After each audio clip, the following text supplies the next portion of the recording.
do on any product or any brand, he'll call somebody that's supposed to be quote-unquote objective and says, well, what do you think of this new product, or what do you think of this? And because all reporters have a Rolodex of what they perceive as sources. And so McKenna figured out, okay, if the reporter's going to use their Rolodex to call those sources, I'm going to get the sources first and convince them the product is good. And I'll take their comments and I'll change it. And then I engage it. So if I'm influential, and I say to Apple or I say to Microsoft, it's a really great product, but this doesn't work right. And then they get back and say, thanks for that comment, we'll fix it. When the reporter calls me, I say, it's a great product. That's all you need. And it's interesting that in the industry, high-tech industry, Wall Street Journal, there's a guy named Mossberg. He's a columnist, a technology columnist for the Wall Street Journal. He's the holy grail of public relations. Because if you can get him to review your product favorably,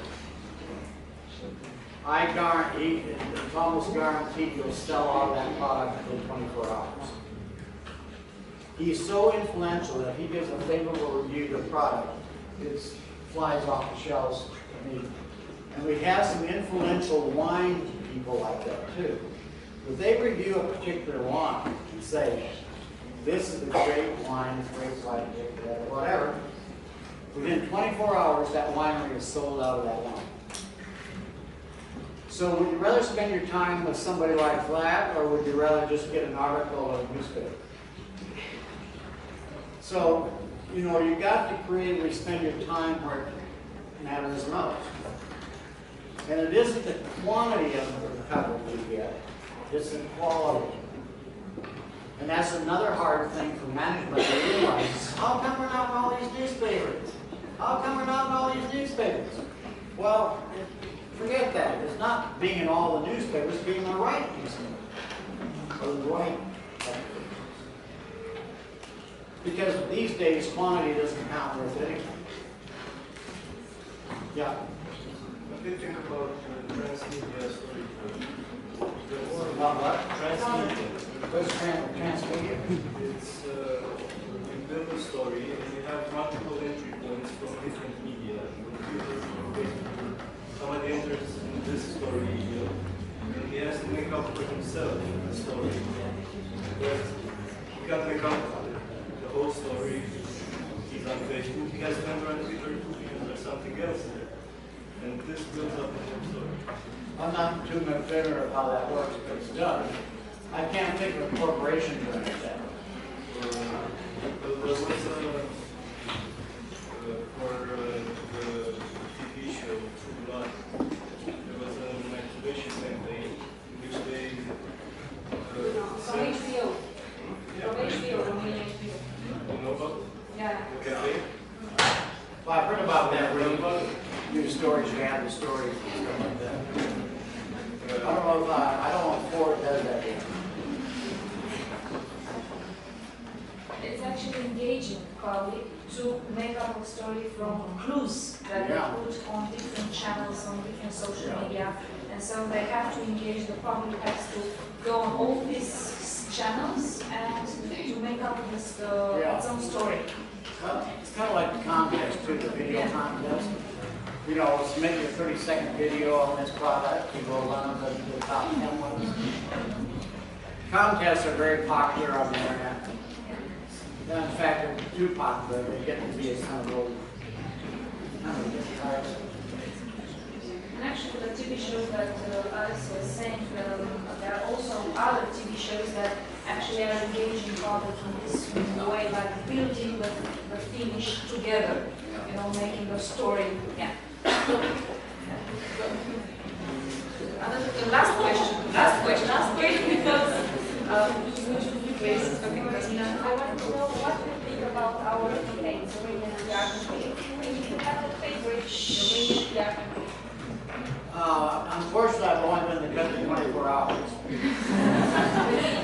So I haven't investigated that many Romanian campaigns. I'll better answer that question tomorrow, because I'll be spending the afternoon with professionals, working professionals at another conference we're having, in which we're talking about how Romanian companies are using social media. Ask me tomorrow morning.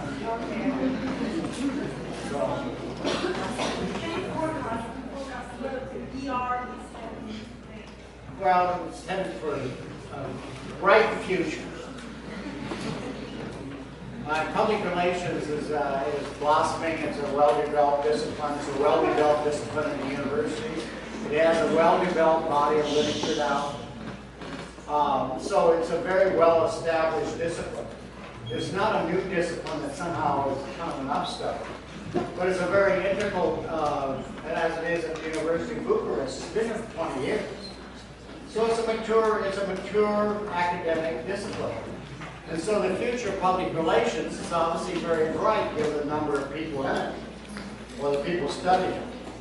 And public relations will always be here. There will always be a job, although you have to find it. So it's a great future for those people that like a variety of things to do, and like to communicate, and like to relate to people in a very systematic way. And it particularly attracts women, I think, because women like to talk. And they also say that women are better because they're better at listening.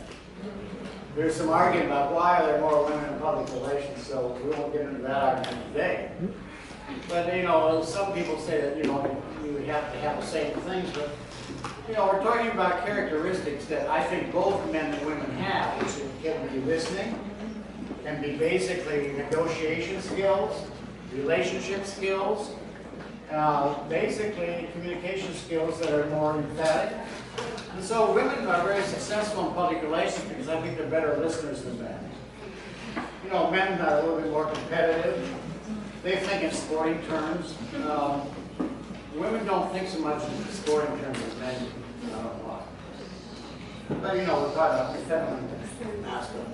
So we'll have politics for you. Okay, I think it's hot in here, so you probably want to get the hell out of here. Don't you? Thank you very much for your attention to this.